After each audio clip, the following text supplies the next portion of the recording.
तक हमने ट्रेडिंग में जो मिस्टेक्स करी है ये वीडियो उसके ऊपर है। ओके, पहली मिस्टेक ये हुई थी हमारी कि हमारा एंट्री पॉइंट था, जैसे कि ये हमारा एंट्री पॉइंट था ए पॉइंट।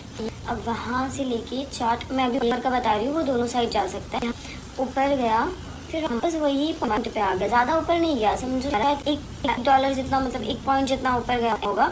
वहाँ से वापस वो 1.5 पॉइंट ऊपर जाके वापस वो नीचे इसी पॉइंट यानी कि बी पॉइंट पे वापस आ गया सेम प्राइस पे। तो मैंने क्या गलती करी, मैंने ये बी पे एंट्री ये एंट्री जो है हमें नहीं करी, कि एंट्री एक्चुअली यहाँ पे बन रही है ए पॉइंट पे।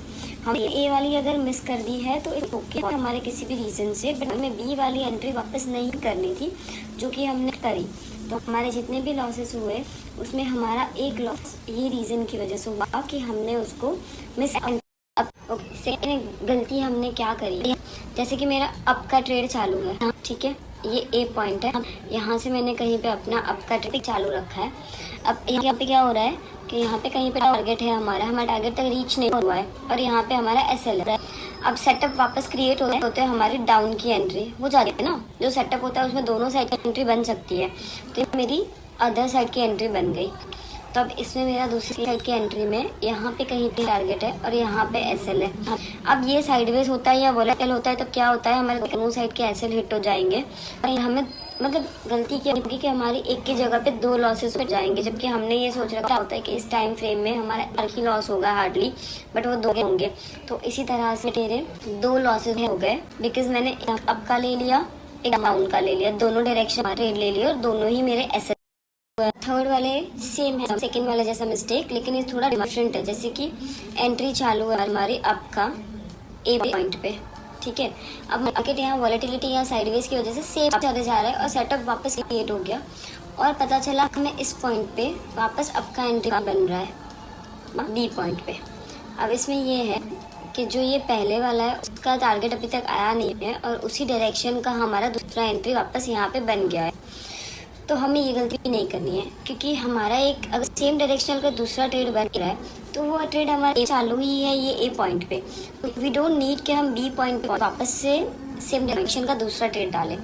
तो दोनों गलतियाँ ये हो रही है सेकेंड या थर्ड, कि जिसमें एक ऊपर का एक नीचे का, यानी अपोजिट डायरेक्शनल ट्रेड भी सेम टाइम फ्रेम में हमें नहीं लेना है और सेम टाइम फ्रेम में हमें ऊपर का यानी कि सेम डायरेक्शन का ट्रेड भी नहीं लेना है। मैं क्या बोल रही हूँ, रिपीट कर रही हूँ, सेम टाइम फ्रेम बोल रही हूँ।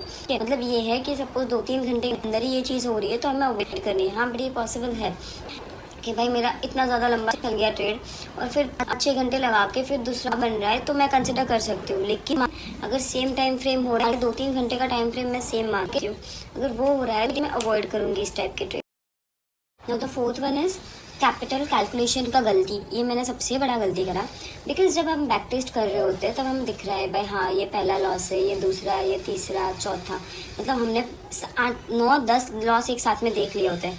सबसे बड़ा गलती कि यार वो मेंटली प्रिपेयर होना बहुत टफ है, बिकॉज मैंने अभी तक के एक साथ में 6 लॉसेस या 5 लॉसेस दे दिए, जो मतलब मेंटली सोचना बहुत टफ है।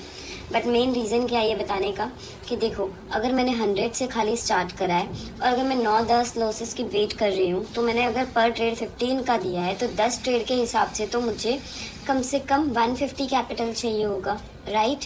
And I started with only 100 capital, तो वो गलती हो गई। अगर मैं 10-15 ना भी दे के 12 भी दे रही हूँ, then too I will need $120 at least, जो कि उसमें वापस गलती मैंने 100 से ही स्टार्ट करा है। ये तो हमें बेनिफिट कहाँ हो गया कि हमने स्टार्टिंग में प्रॉफिट करके अपने अकाउंट को 160 ले लिया एंड उसके बाद हमने कंसेक्यूटिवली काफ़ी सारे लॉसेस दे दिए, 5-6 लॉसेस दे दिए, तो हमें वो बेयर कर गया। अदरवाइज आप सोचो, जिसका सिर्फ 100 से स्टार्टिंग है वो कंसेक्यूटिवली कोई भी स्ट्रेटेजी का 10 लॉसेस कैसे एक साथ दे सकता है, उसका तो अकाउंट ही वाइप ऑफ हो जाएगा। तो हमने ये गलती करी है कि सिर्फ 100 से स्टार्ट नहीं करना था। शुरू में जब हमें दिख रहा था कि उसके इतने सारे लॉसेस हो सकते हैं तो हमें मिनिमम 150 कैपिटल से स्टार्ट करना था। सो ये है कि हम कोई भी स्ट्रेटेजी को बैक टेस्ट करे हो तो हमें वो देखना पड़ेगा कि उसमें कितने लॉसेस एक साथ हम देख रहे हैं। अगर 10-10 लॉसेस हम एक साथ देख रहे हैं, एक साथ का मतलब क्या होता है, कंसेक्यूटिवली हमें प्रॉफिट से पहले इतने लॉसेस हो रहे हैं, तो हमारा कैपिटल शुरू में उतना होना चाहिए। ये अलग बात है कि आप शुरू में ही प्रॉफिट कर लो और वो कवर अप कर पाओ, ठीक है। ओके, लास्ट वाला मिस्टेक आप खाली मेरा बोल सकते हो, बिकॉज मुझे थोड़ा है कि मैं ट्रेड जो लेती हूँ वो फ़ोन में लेती हूँ एक फ़ोन से, और दूसरे फ़ोन से मैं उसके चार्ट को कंटिन्यू देखती रहती हूँ।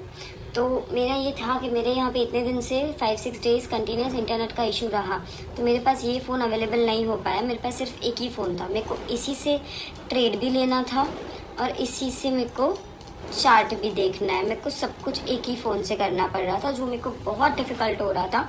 और वो मेरी गलती हो गई कि मेरा सेटअप जब तक मेरे पास रेडी नहीं था तो मुझे वो अवॉइड करना था, but I have started testing, तो मुझे वो चीज़ कंटिन्यू करनी पड़ रही थी। तो मेरा ये हो गया गलती मुझसे कि भाई मेरा जब तक सेटअप नहीं था फिज़िकल सेटअप डिवाइसेस का, तब तक मुझे ट्रेड नहीं लेना था, क्योंकि मुझे वो कन्वीनियंट नहीं है। आप लोग को हो सकता है, मुझे नहीं है कन्वीनियंट।